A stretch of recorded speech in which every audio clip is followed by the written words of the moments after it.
សួស្តីគ្នាយើងវីដេអូមួយនេះចេញម្លងទៀតហើយដោយនៅក្នុងថ្ងៃនេះខ្ញុំនឹងលើកយករឿងមួយយកមកសម្រាយចែកជូនបងប្អូនឲ្យបានតាមដានទស្សនានិងកំសាន្តដោយនៅក្នុងរឿងហ្នឹងគេនិយាយអំពីមនុស្សព្រៃម្នាក់ជាមួយនឹង Dinosaur មួយក្បាលដែលពួកគេទាំងពីរហ្នឹងបានរាប់អានគ្នាធ្វើជាមិត្តភក្តិដែលឆ្លងកាត់ឧបសគ្គរួមគ្នានិងការចេះជួយគ្នាទៅវិញទៅមកញ៉ាំងឲ្យសាច់រឿងមួយហ្នឹងកាន់តែល្អមើលមុននឹងចូលដល់សាច់រឿងរបស់យើងហ្នឹងគ្នាយើងកុំភ្លេចជួយចុច like និង Subscribe ដើម្បីទទួលបានវីដេអូថ្មីៗនៅ4លានឆ្នាំទៀតរឿងរបស់យើងបានកើតឡើងនៅក្នុងយុគសម័យ Dinosaur នៅក្នុងថ្ងៃមួយមានបរិបម្នាក់ដែលគាត់មានឈ្មោះថា Spare នៅក្នុងកិច្ចការងារប្រចាំថ្ងៃរបស់គាត់ក្រៅពីបរបាញ់សត្វគាត់តែងតែមកចាក់ត្រីដើម្បីយកពពួកសត្វទាំងអស់ហ្នឹងទៅធ្វើជាចំណីអាហារផ្គត់ផ្គង់គ្រួសាររបស់គាត់នៅក្នុងពេលមួយ Spare ក៏កំពុងតែអង្គុយចាក់ត្រីសក់ហ្នឹងស្រាប់តែមានក្រពើដ៏ធំមួយហ្នឹងបានហាមាត់បំរុងនឹងត្របាក់ស៊ីគាត់ណាក៏ប៉ុន្តែចេះសំណាងអី Spare បានគេចខ្លួនផុតទាន់កុំអីអតិសង្កពូបដោយបន្ទាប់ពីនៅរស់រានមានជីវិតដូចធម្មតា Spare ក៏បានប្រមូលត្រីដែលគាត់បានចាក់បានហ្នឹងត្រឡប់ទៅកាន់ផ្ទះរបស់គាត់វិញនៅតាមផ្លូវ Spare ក៏បានជួបជាមួយសត្វ Dinosaur មានស្លាបមួយក្បាលដែលវាកំពុងតែស្រែកឃ្លានចំណីអាហារតាមរយៈការស្រង់ក្លិនឈាមពេលហ្នឹង Spare ក៏ដឹងខ្លួនទាន់ក៏បានរត់ចូលទៅពួរនៅក្នុងប្រហោងឈើមួយ Dinosaur មានស្លាបនោះនៅពេលដែលហិតដឹងថានោះគឺជាក្លិនត្រីអញ្ចឹងទៅវាក៏បានហើរចេញមកវិញដោយសារតែប្រភេទទាំងនេះមិនមែនជាអ្វីដែលវាចូលចិត្តស៊ីនោះទេ Spare នៅពេលដែលគាត់រស់រានមានជីវិតជាលើកទី2គាត់ក៏បានយកត្រីរបស់គាត់នឹងធ្វើដំណើរបន្តទៅមុខទៀតដើម្បីទៅកាន់ភូមិរបស់គាត់នៅពេលដែលគាត់ដើរមកដល់ពាក់កណ្ដាលផ្លូវគាត់ក៏បានប្រទះឃើញដើមជើងពពួក Dinosaur ពណ៌ក្រហមនឹងបានបែរមុខទៅកាន់ភូមិរបស់គាត់ដោយសារតែប្រភេទ Dinosaur ពណ៌ក្រហមទាំងនេះគឺវាកាចសាហាវជាងពពួក Dinosaur ទាំងឡាយអញ្ចឹងទៅគាត់ដឹងថាភូមិរបស់គាត់នៅពេលនេះច្បាស់ជាមានគ្រោះថ្នាក់ហើយ Spare ក៏បានរត់បោះពួយយ៉ាងលឿនសម្ដៅទៅកាន់ភូមិហើយដោយការគិតរបស់គាត់អញ្ចឹងមនុស្សទាំងអស់ត្រូវបានពួក Dinosaur ទាំងអស់ហ្នឹងចាប់ស៊ីម្ដងម្នាក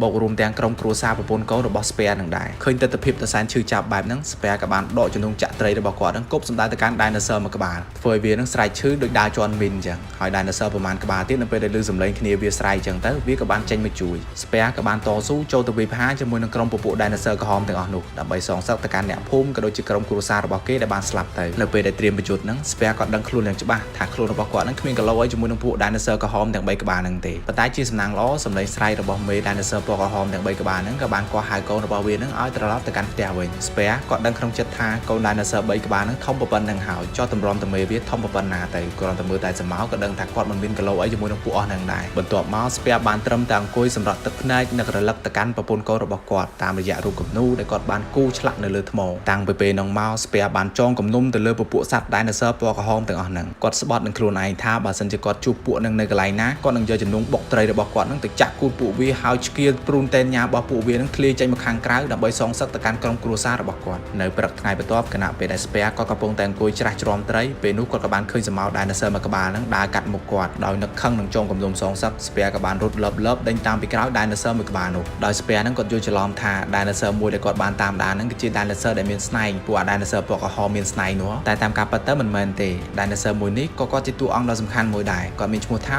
Fang នៅពេលដែលឃើញ Spare ចេញមកមានអាវុធមានអីតណាត់តណៃអញ្ចឹងទៅគាត់ក៏ត្រៀមខ្លួនក្នុងការប្រយុទ្ធដើម្បីការពារកូនរបស់គាត់ស្របពេលនឹងដែរពពួក Dinosaur ស្នែងដែលជា Dinosaur ក្រហមហ្នឹងវាក៏បានមកវាយប្រហារជាមួយ Spare តែ Spare គេចផុតវាក៏បានមកបន្តវាយប្រហារជាមួយនឹង Fang ដោយគោលដៅរបស់ពួក Dinosaur ស្នែងហ្នឹងវាចង់មកចាប់ស៊ីកូនរបស់ Fang ណា Fang ហ្នឹងមិនចាំយូរទេក៏បានចេញមកការពារកូនរបស់ខ្លួនដោយប្រយុទ្ធជាមួយនឹងពពួក Dinosaur ស្នែងពណ៌ក្រហមទាំងអស់ហ្នឹង Spare ណាមើលឃើញអញ្ចឹងគាត់នឹកដល់អង្ការដែលពួក Dinosaur ក្រហមទាំងអស់ហ្នឹងទៅវាយប្រហារភូមិរបស់គាត់ចាប់ក្រុមគ្រួសាររបស់គាត់ស៊ីគាត់ខឹងខ្លាំងមែនតើអញ្ចឹងទៅគាត់ក៏បានចូលទៅជួយ Fang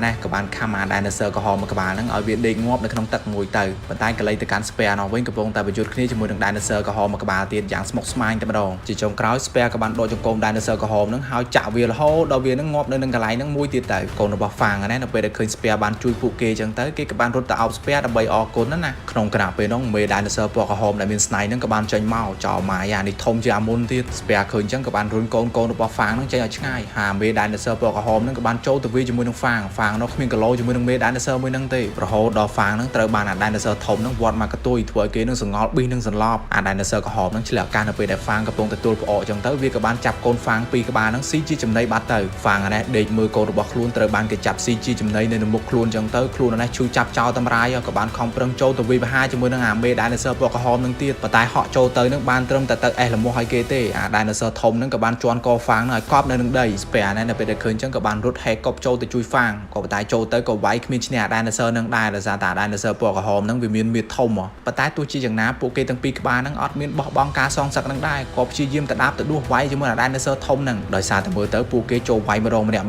់ដូរចូលទៅអេះលំោះឲ្យអា Dinosaur ធំហ្នឹងអញ្ចឹងទៅ Fang ជាមួយនឹង Spare ហ្នឹងក៏បាននាំគ្នាបោកគីឡូវាយបោកបដោយវិធីសាស្ត្រវាយបោកគីឡូរបស់ពួកគេហ្នឹងស្ពែបានហក់ទៅជីករបស់ហ្វាងក៏បានរត់សម្ដៅចូលទៅកាន់អា Dinosaur ធំហ្នឹងស្ពែនោះក៏បានហក់ចេញពីករបស់ហ្វាងហើយលួចសម្ដៅទៅចាក់ចំកតាកចៅរបស់អា Dinosaur ក្រហមដ៏ធំមួយហ្នឹងធ្វើឲ្យអា Dinosaur ធំហ្នឹងវាបានដេកស្ងាត់មាត់ជ្រាបតដៃឲ្យលែងរួចនៅនឹងកន្លែងហ្នឹងតែម្ដងកាន់មកកាន់ហ្វាងបើទោះបីជាការប្រយុទ្ធហ្នឹងគេបានឈ្នះក៏ពិតមែនប៉ុន្តែគេត្រូវបានបាត់បង់កូន2នាក់ដែលជាទីស្រឡាញ់របស់គេស្ពែណែឃើញហ្វាងអញ្ចឹងគាត់យល់ពីអារម្មណ៍មួយដែលត្រូវបាត់បង់មនុស្សជាទីស្រឡាញ់ភ្លាមដោយគាត់នឹងធ្លាប់បាត់បង់ប្រពន្ធកូនគាត់ដែរបន្ទាប់ពីនឹងមកស្ពែក៏បានដើរចាក់ចេញពីកន្លែងហ្វាងដោយគាត់គិតថាគាត់នឹងទៅតាមយថាកម្មរបស់គាត់នៅពេលដែលគាត់ធ្វើដំណើរមកកាន់ឆ្នេរសមុទ្រស្ពែហ្នឹងគាត់ក៏បានលឺសម្រឹកជើងដើរនៅពីក្រោយគាត់ពេលដែលគាត់ងាកទៅក៏បានឃើញហ្វាងហ្នឹងដើរតាមគាត់នៅពីក្រោយហ្វាងគាត់ព្យាយាមបញ្យល់ទៅកាន់ស្ពែថាគាត់នឹងចង់រួមដំណើរផ្លូវជាមួយនឹងស្ពែទៅងាប់រស់ឯណាគាត់ទៅងាប់រស់នឹងដែរចាប់ពីពេលហ្នឹងមកស្ពែហើយនឹងហ្វាងពួកគេក៏ធ្វើដំណើររួមជាមួយនឹងគ្នាសូម្បីតែការបបាញ់និងការប្រមាញ់ការរស់នៅក៏ដូចជាស៊ីជូអីក៏ពួកគេធ្វើរួមគ្នាដែរក៏ប៉ុន្តែដោយសារតែកាពះរបស់ហ្វាងហ្នឹងគឺធំពេកចឹងទៅនៅពេលដែលគាត់បបាញ់ម្ដ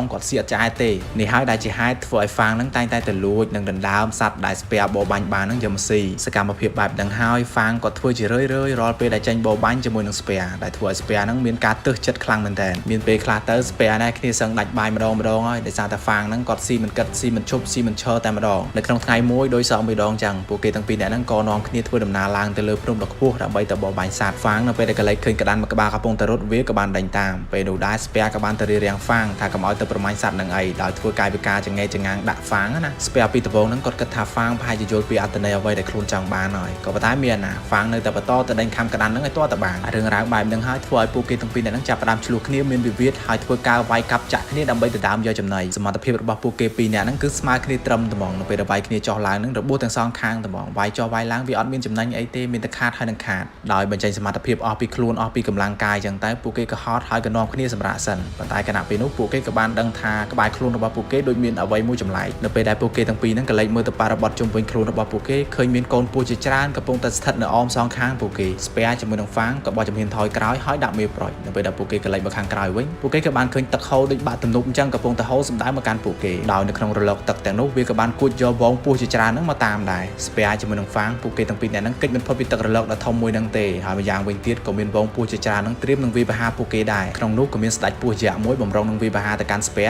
ាក៏ប៉ុន្តែត្រូវបានហ្វាងហ្នឹងខំវាជាប់ហើយធ្វើការវាយប្រហារការពារស្ពែដល់ពួកគេហៅក្បាលចេញពីទឹកមកវិញពួកគេក៏ដឹងថាទឹករលកហ្នឹងបានគួចនាំពួកគេហ្នឹងទៅក្បែរមាត់ជ្រោះហើយឃើញអញ្ចឹងស្ពែជាមួយនឹងហ្វាងព្យាយាមយោងខ្លួនឯងកុំឲ្យធ្លាក់ចូលទៅក្នុងជ្រោះក៏ប៉ុន្តែទោះយ៉ាងណាពួកគេនៅតែរបូតដៃធ្លាក់ចូលក្នុងជ្រោះហ្នឹងឲ្យទាល់តែបានអ្នកដែលធ្ងន់ធ្ងរជាងគេមិនមែនហ្វាងទេនោះគឺស្ពែដែលគាត់ធ្លាក់ទៅលើមកបោកក្បាលជាមួយនឹងថ្មធ្វើឲ្យគាត់ដួលសន្លប់ពេលនោះដែរហ្វាងក៏ព្យាយាមយោងគាត់ចេញពីទឹកនៅពេលដែលស្ពែភ្ញាក់ឡើងគាត់ដឹងថាគាត់នឹងត្រូវជួយសង្គ្រោះដោយហ្វាងព្យាយាមធ្វើល្អមកកាន់ស្ពែដើម្បីឲ្យស្ពែនឹងឈប់ខឹងគាត់ទៀតនៅយប់ឡើងហ្នឹងហ្វាងកំពុងតែដេកគាត់ភ្ញាក់ឡើងភ័យសឹងលិចអាចអស់ហើយនៅពេលដែលឃើញពស់មួយក្បាលហ្នឹងវាបំរុងថានឹងចឹកគាត់ក៏ប៉ុន្តែត្រូវបានស្ពែនឹងសម្លាប់ពស់នឹងតាន់បន្ទាប់ពីហ្នឹងមកពួកគេទាំងពីរហ្នឹងក៏នៅជាមួយគ្នាដោយសេចក្តីសុខអត់មានការវាយប្រហារឬមួយក៏ទៅតាមចំណីអាហារគ្នាស៊ីទៀតទេកាត់មកកាន់នៅភ្នំតកអនេះវិញកំពុងតែមានព្យុះព្រិលហ្នឹងបោកបាក់យ៉ាងខ្លាំងវងដំរីជាច្រើនហ្នឹងបានធ្វើដំណើរកាត់ព្យុះព្រិលយ៉ាងខ្លាំងហ្នឹងដើម្បីបំលាស់ទីទៅកាន់ទីទួលណាដែលមានសុវត្ថិភាពដល់ឡែកមានដំរីមួយក្បាលទៀតដែលគាត់ហ្នឹងដើរមិនទាន់វងគេទេព្រោះខ្លួនរបស់គាត់កំពុងតែរងសម្ពាធត្រជាក់យ៉ាងធ្ងន់ធ្ងរនៅទីបំផុតគាត់ក៏បានដើរវង្វេងចេញពីវងរបស់គាត់ពេលហ្នឹងគាត់ព្យាយាមតាមរកវងរបស់គាត់ដែរតាមរយៈការស្ទង់ដើមជើងណាប៉ុន្តែស្របពេលហ្នឹងដែរក៏លេចវត្តមានស្ពែជាមួយនឹងហ្វាងហ្នឹងបានចេញមកវាយប្រហារពួកគេចង់ចាប់ដំរីហ្នឹងធ្វើជាចំណីណាហើយក៏មានការបើកឆាកប្រយុទ្ធគ្នាដំរីភ្លុកមួយហ្នឹងគាត់នៅព្យាយាមមានកម្លាំងមានអីតស៊ូក្នុងការរត់គេចពីហ្វាងហើយនឹងស្ពែតែទោះបីជាខំរត់គេចយ៉ាងណាក៏ដំរីមួយក្បាលហ្នឹងនៅតែអស់សង្ខារក្រោមថ្វីដៃរបស់ស្ពែដដែលណាមេប៉ាដំរីហ្នឹងនៅពេលដែលបាត់បង់សមាជិកម្នាក់ចឹងទៅគេក៏តាមរកហើយក៏បានឃើញបំណែកនៃសាកសពវងរបស់ខ្លួនការខឹងសម្បាគុំគួនពេលហ្នឹងក៏បានកើតមានឡើងដំរីហ្នឹងក៏បានឃើញស្នាមដើមជើងរបស់ស្ពែហើយនឹងហ្វាងមេប៉ាដំរីហ្នឹងក៏បានគិតថានេះហើយគឺជាស្នាមដើមជើងរបស់ឃាតករខ្លួនហ្នឹងក៏បាននាំប៉ពួកដំរីគ្នាគេហ្នឹងដើរតាមដានជើងហ្នឹងរហូតដល់ទៅប្រទះឃើញហ្វាងហើយនឹងស្ពែនៅពេលនោះដែរការប្រយុទ្ធដ៏ធំមួយហ្នឹងក៏បានកើតមានឡើងដោយស្ថិតនៅក្នុងភ្លើងគំនុំនៃការសងសឹក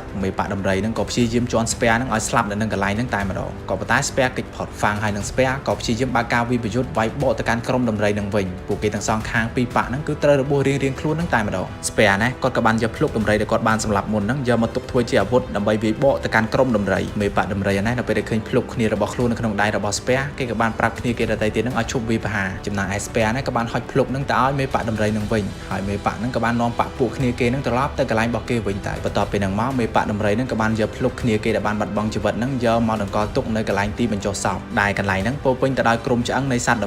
ំរីខ្លះទៅក៏ត្រូវស្លាប់ដោយសារតែជំងឺដំរីខ្លះទៀតរងសម្ពាធត្រជាក់ខ្លាំង ពេកក៏ត្រូវស្លាប់ឯដំរីខ្លះទៀតក៏ត្រូវការវិបហាពីសត្វដតីទៀតហ្នឹងក៏ស្លាប់អញ្ចឹងហើយបានមេបាក់ដំរីហ្នឹងតែងតែប្រមូលក្រុមឆ្អឹងសាកសពគ្នាគេដតីទៀតហ្នឹងយកមកដង្កល់ទុកនៅកន្លែងហ្នឹងបើមើលរឿងពេញរបស់វាមើលទៅមនោសញ្ចេតនារវាងសត្វហើយនិងសត្វនៅក្នុងរឿងហ្នឹងគឺមិនធម្មតាទេអ្នកមើលអាចស្រក់ទឹកភ្នែកបានកន្លែងមកកាន់ស្ពែជាមួយនឹងហ្វាំងនេះវិញបន្ទាប់ពីមានចំនួនជាមួយនឹងវងដំរីទាំងអស់ហ្នឹងមកគាត់ក៏បន្តមកជួបជាមួយនឹងឧបសគ្គនានាជាច្រើនទៀតវងកូនដែលនៅសល់ដល់កាច់សាហាវជាច្រើនហ្នឹងបានព្យាយាមដេញវិបហាទៅកាន់ហ្វាំងជាមួយនឹងស្ពែពួកគេទាំងពីរនាក់ហ្នឹងព្យាយាមគេចខ្លួនក៏ប៉ុន្តែវងដែលនៅសល់ទាំងអស់ហ្នឹងក៏ព្យាយាមដេញពួកគេទៀតស្ពែគាត់ព្យាយាមវិបហាជាមួយនឹងអាកូនដែលនៅសល់ណាដែលរត់លឿនជាងគេហើយហក់មកវិបហាគាត់ចំណែកហ្វាំងណាគាត់ព្យាយាមនាំស្ពែរត់ទៅតាមល្បឿនអ្វីដែលគាត់អាចធ្វើទៅបានប៉ុន្តែល្បឿនរបស់គាត់រត់យឺតជាងអាកូនដែលនៅសល់ទូចទាំងអស់ហ្នឹងទេក៏ប៉ុន្តែនៅទីបំផុតពួកគេទាំងពីរនាក់ហ្នឹងក៏បានរត់គេចខ្លួនចូលទៅក្នុងគុម្ពស្មៅយ៉ាងជ្រៅមួយធ្វើឲ្យពួកដែលនៅសល់តូចទាំងអស់ហ្នឹងរកពួកគេអត់ឃើញទេអាវិញគេចខ្លួនផុតទៅហើយក៏មានក្រុមអាពួកដែលនៅសល់មួយក្រុមទៀតហ្នឹងបានមកស្កាត់មុខពួកគេទៀតអញ្ចឹងទៅតើតម្រេះហ្វាំងហើយនឹងស្ពែមានតែប្រយុទ្ធតទល់ជាមួយនឹងពួកអាកូនដែលនៅសល់អស់ហ្នឹងទ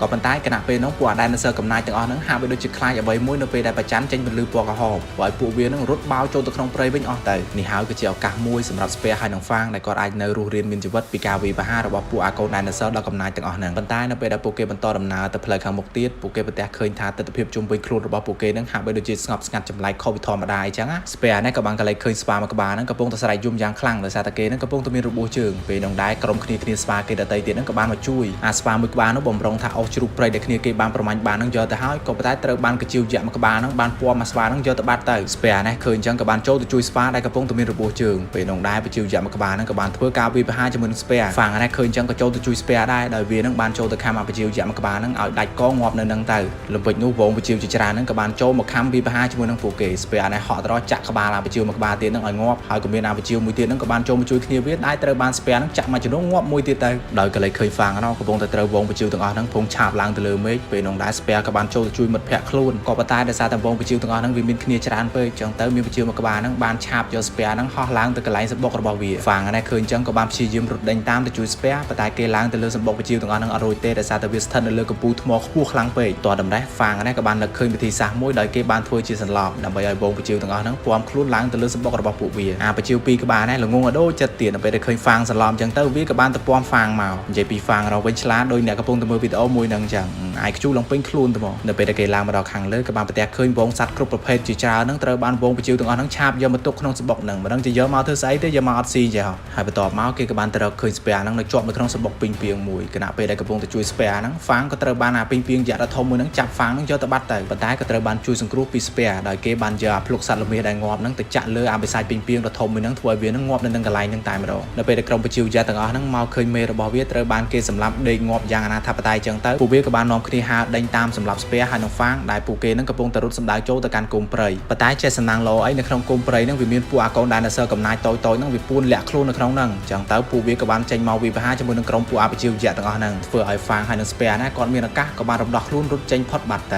ៅហើយពួកគេទាំងពីរនាក់ហ្នឹងក៏បានធ្វើដំណើរមកកាន់ព្រៃនៅតំបន់មួយទៀតដែលកន្លែងហ្នឹងពោពេញទៅដោយមានទឹកបឹងហ្វាំងនៅពេលដែលឃើញដង្កូវវាសម័យដល់ការដែលវាលងទឹកត្រូវបានវងពស់ជាច្រើនហ្នឹងមកខំវាអញ្ចឹងទៅធ្វើឲ្យវានឹងខ្លាចដង្កូវហ្នឹងស្ពែណាក៏បញ្ចូលទៅកាន់ហ្វាំងថានេះគ្រាន់តែជាកូនដង្កូវដ៏ទូចមួយទេគ្មានអីដែលគួរឲ្យខ្លាចទេអញ្ចឹងទៅគាត់ក៏យកដង្កូវហ្នឹងយកមកច្រាស់បរិភោគអីចឹងទៅប៉ុន្តែហ្វាំងនៅតែខ្លាចកូនដង្កូវមួយហ្នឹងរហូតដល់ស្ពែនោះគាត់ក៏ចុះទៅងូតទឹកនៅក្នុងបឹងប៉ុន្តែហ្វាំងអត់ចុះទៅងូតទឹកតាមទេវាសុកចិត្តនៅដេកចាំស្ពែហ្នឹងឡើងមកវិញប៉ុន្តែនៅពេលដែលស្ពែគាត់ហាបចេញពីទឹកមកវិញស្រាប់តែបាត់ហ្វាំងប្រទះឃើញស្នាមដាមអស់ហ្វាំងហ្នឹងចូលទៅក្នុងព្រៃអញ្ចឹងទៅស្ពែក៏ដេញទៅតាមតែរំពេចនោះក្រុមកុលសម្ព័ន្ធស្វាអាក្រក់ហ្នឹងក៏បានវាយស្ពែហ្នឹងឲ្យដួលសន្លប់ហើយគេហ្នឹងក៏បានចាប់យកស្ពែជាមួយនឹងហ្វាំងហ្នឹងទៅកន្លែងរបស់ពួកគេនៅពេលដែលស្ពែគាត់បើកភ្នែកឡើងក៏បានឃើញចាស់ព្រឹទ្ធាចារ្យស្វាម្នាក់ហ្នឹងបានបង្គាប់ឲ្យមេកទ្រាយស្វាពួកគេ4នាក់ហ្នឹងបញ្ជូតគ្នាហើយក្នុងចំណោមស្វាទាំង4ក្បាលហ្នឹងគឺមានតែម្នាក់គត់ដែលអាចឈ្នះហើយអ្នកដែលឈ្នះនឹងទទួលបានទឹកអម្រឹតនៅពេលដែលស្វាណាមួយបានផឹកទឹកហ្នឹងទៅវានឹងផ្ដល់ជាកម្លាំងដ៏មហាសាលលើសសត្វទាំងពួងហើយនៅពេលហ្នឹងដែរក៏មានសត្វស្វាមួយក្បាលនេះដែលគាត់ពាក់ខ្សែកចកោមនេះគាត់បានយកឈ្នះទៅលើសត្វស្វា3ក្បាលទៀតអញ្ចឹងទៅគាត់ក៏ទទួលបានទឹកអម្រឹតពេលដែលគាត់ផឹកទៅគាត់ក៏ប្រែក្លាយពីស្វាធម្មតាទៅជាស្វាបិសាចដែលមានកម្លាំងលើសគេទាំងអស់ក្រុមកូនចៅស្វាដទៃទៀតក៏បានធ្វើការដោះលែងហ្វាំងឲ្យគេនឹងចូលមកវិបហាជាមួយនឹងស្វាបិសាចហ្នឹង